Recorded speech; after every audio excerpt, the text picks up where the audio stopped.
Hello friends, I'm Annie Botticelli and welcome to my special report on the Sagittarius new moon on December 1st, 2024, the luckiest moon of the year. So I'm going to go into the details as to why I think it's the luckiest moon and what you can do with this amazing time. This is for all signs. The influence for this moon is most strong in the couple of days before, so the last couple of days of November and the first few days of December, the closer to December 1st, which may be a different date in your time zone, but really clustered right around there at the beginning of the month is the most powerful time for setting your new moon intentions, making your new moon wishes. And as I discuss the many different layers of Sagittarius energy and Jupiter's energy, which is Sagittarius's ruler, that tie into this good luck. And also as I add in these amazing transits that are actually aspects that we're having at the same time as this lucky moon, then you will better understand which type of wishes and intentions may even have more power at this time, because the more you align the things that you're wishing for or intending with the energies that are present, the more they get a boost for manifestation. I want to talk first about some reasons why Sagittarius is associated with luck and how you can use this energy as you make your decisions, as you make your wishes at this time during this amazing power period. So Jupiter is the Roman counterpart to the Greek god Zeus, and Zeus and Jupiter in these, in these different manifestations are the ruler, the supreme ruler of the God world. So the supreme rulers of everything. And there is something associating the Sagittarius energy, because since Jupiter rules Sagittarius, all of the energies of Jupiter roll into the blueprint, the archetype of the Sagittarius energy. So when there were heroes that would accomplish things, then this ruler, this decider of everything, would bestow good luck and fortune as a reward for successful trials of heroes. So, so you being the hero, any trials that you've been through, any trials that you may have to go through, anything that you need help with, this energy is, the bestower of gifts. And that association has always stuck with Jupiter, with Zeus, and with Sagittarius. Sometimes the energy of Sagittarius is associated with luck because the energy of Jupiter and Sagittarius has to do with expansion. So just sheer abundance that comes from everything. So the ruler of the heavens is just this association with expansion and abundance and protection, and which is associated with this luck and fortune. There was also a line of energy where this ruler would bestow gifts upon travelers or adventurers. So basically, people being rewarded for stepping out and accomplishing something, broadening their horizons. So sometimes the luck associated with Sagittarius comes from broadening your horizons and making that choice to do something different, be more open, try something that you haven't tried, do something in a different way. And often, the good vibes that come from just being open and doing something different are associated with this, subsequent good luck and fortune. I'm going to get into the chart here and talk about many lines of energy, but I want to talk about one more very important thing about Jupiter, and this is not as commonly known.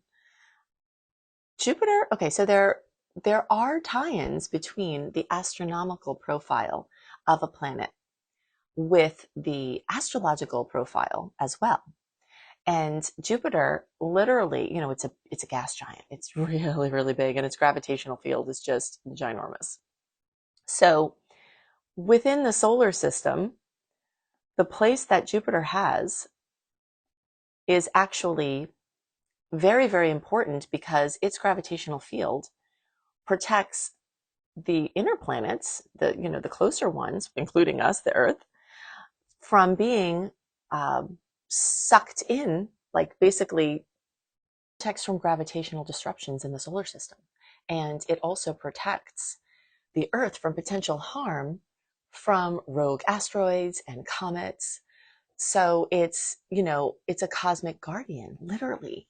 And ancient people knew that with this, with this association. It's not just symbolism of stories that are told from the mythology. The mythology is associated with the astronomy.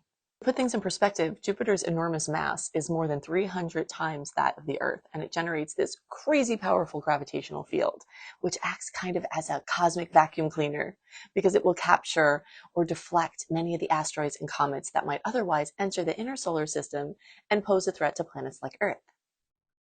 So one example, objects are pulled into Jupiter and collide with its atmosphere, as seen in the 1994 comet Shoemaker-Levy 9. There's also something that goes on with flinging other, bodies that come flying in, just flinging them out of the solar system entirely, thanks to the gravitational slingshot effect that Jupiter's field has. It's pretty crazy. It also works to stabilize the asteroid belt. So without Jupiter's influence, gravitational disturbances like this would definitely send a higher volume of asteroids hurtling towards the sun, and anything in between Jupiter and the sun, including us, would definitely have an increased risk of collision. So when the energy of Sagittarius is associated with protection and luck and, and those type of things and fortune, it's literally the planet helps us do that. All of that energy is rolled into the mythology and the association with the sign it rules, Sagittarius. So here we have a new moon in Sagittarius, and all of this protection, all of this expansion is ours to do something conscious with. It's ours to have blessings roll in, and it's also ours to actively use. Sometimes we have to take an active role in our destiny to get the goodies out of the universal potentials. And this is something that I see very often, where someone will say, oh, well, you said that these good things were going to happen. And first of all, I never say anything is going to happen. I say these are the potentials that are rolling around that can manifest. Just like a meteorologist can say there's a 99% chance of rain, and then it doesn't rain. The odds are that certain things will manifest, but it's a very complex recipe that gets put together to turn a manifestation, to create a manifestation from a potential. But either way, this is what we're working with here with Jupiter. So there's this association with faith and trusting that everything will be okay, and trusting in the bigger picture of the universe, that there are things beyond what we know, through our spiritual understandings. And there is a faith that is strongly associated with Jupiter, with Sagittarius. And sometimes that faith brings luck. And the reason why sometimes that faith brings luck is because of our physiology. So this is where spirituality drills down into physiology. If we expect good things to happen, we are letting our reticular activating system know that we're looking for anything in the periphery that we can be aware of that will help us align with good luck.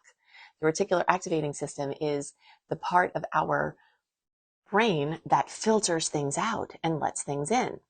So when we set intentions, when we have a demeanor of faith, a demeanor of trust, that sends messages to the reticular activating system saying, if there's something that will be lucky, that will be protected in my periphery, make my conscious mind know about these subconscious or unconscious factors that, are in my periphery, and don't filter those out.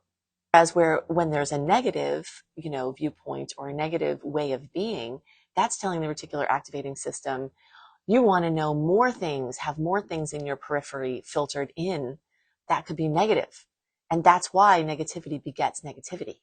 So, this energy of Sagittarius. So not just the sun and the moon coming together, which is the new moon, we also have Mercury there.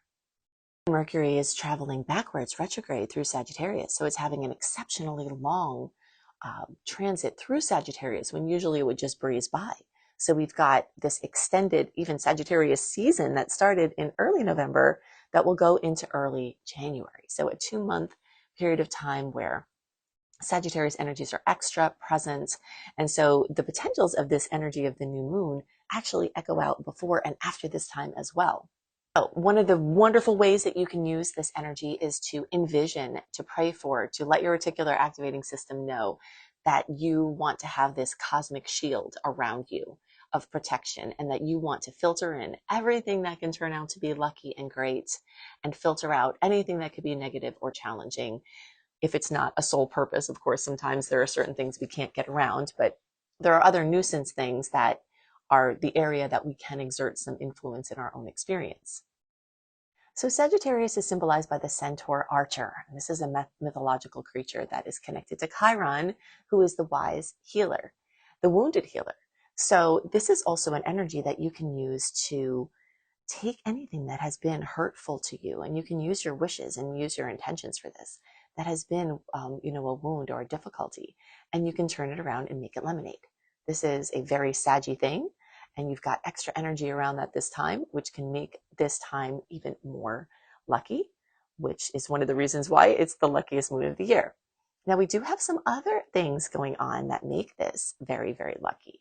That is this beautiful trine with Mercury, planet of communication, and Chiron, which is the energy that, is very much associated with Sagittarius as well. We don't hear about that often. And that's actually, I'm not going to get too much into the story of Ophiuchus and the 13 signs in this video, but sometimes people will say that there's a division of like late Scorpio and part of Sagittarius that is actually something called Ophiuchus, and that has this Chironic rulership. So it's really rolled in, a kind of as a joint. I see this energy when we're looking at a 12 sign system as a co-ruler, Chiron being a co-ruler of Sagittarius. So we've got Chiron in Aries at 19 degrees. We've got Mercury, going retrograde from 20 degrees to 19 degrees. In fire sign, Chiron is in Aries. Sag, Mercury, most wonderful planetary sacred geometrical connection, the trine. It's a triangle, and it represents transcending polarities, just rising above polarities, exalted state of being. So we've got Mercury ruling communication, Sagittarius ruling travel, long distance travel, expanding your horizons, teaching, education, learning.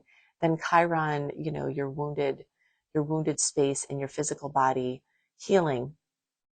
And so you could have good news about a health issue. You can have acknowledgement in a place where you didn't have acknowledgement before.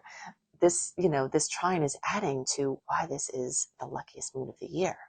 At the same time as we have that trine going on, we've got Uranus, the planet of surprises, trining Venus and Ceres. Okay, so Venus is love and beauty and money and relationships and design and comfort. Ceres is sustenance. Uranus is things coming in out of the blue. So when we've got another beautiful trine, another sacred geometrical miracle, that's adding to the luck of this moon. So things coming in as a surprise, out of the blue, in financial security. Ceres very much rules Taurus, and Venus also rules Taurus, and Uranus rules surprises. So, and then Venus and Ceres are in Capricorn. So these are earthly, material, luck spurts, just bursts of, material joy, adding to our luckiest moon story. Now we can add to this story for luck is Jupiter, again, our luck bringer in Gemini, is also trining Lilith and Vesta in Libra. So we have yet another series of trines occurring at the same time. The combination of these three can really bring this energetic flow of communication and independence and sacred focus, or focus on sacred things, and an enhancement of curiosity and intellectual expansion, a love for learning, a readiness to communicate, to clear the air, and a readiness to connect. This is a very social energy. With Jupiter there, it's very optimistic and adaptable. Jupiter in Gemini is really encouraging of the exploration, this energy of fortune favoring the bold. That is completely a Zeus, Jupiter, Sagittarius thing. Lilith has to do with relationships and finding a balance of autonomy within one's role in life and in relationships, and finding the repressed places where, the anger and the resentment could wind up toxifying our relationship space and our physical bodies. So, this is a beautiful time where that energy can bubble out in a positive way, like through forgiveness or through understanding, And it can represent this empowerment through reclaiming independence in relationships. And the Vesta part of it has to do with home and family and a sacred devotion to the things that are most important to you. This can also have to do with the sacred flame. The sacred flame of Olympus is taken care of by Vesta, also known as Hestia. The Roman and the Greek counterparts have different names, but Vesta and Hestia are the same goddess, essentially, and she's the keeper of the flame that mounts Olympus. So this can have to do with the thing that lights you up the most, that's most sacred to you. That really is the thing that keeps you going. There's some sort of beautiful relationship here between all of these planets. And if all of that weren't enough, there are actually more trines. So Saturn is making a trine with Juno and Astraea. Saturn in Pisces, a water trine. So we have the air trines, we've got the fire trines, and now we have the water trines as well.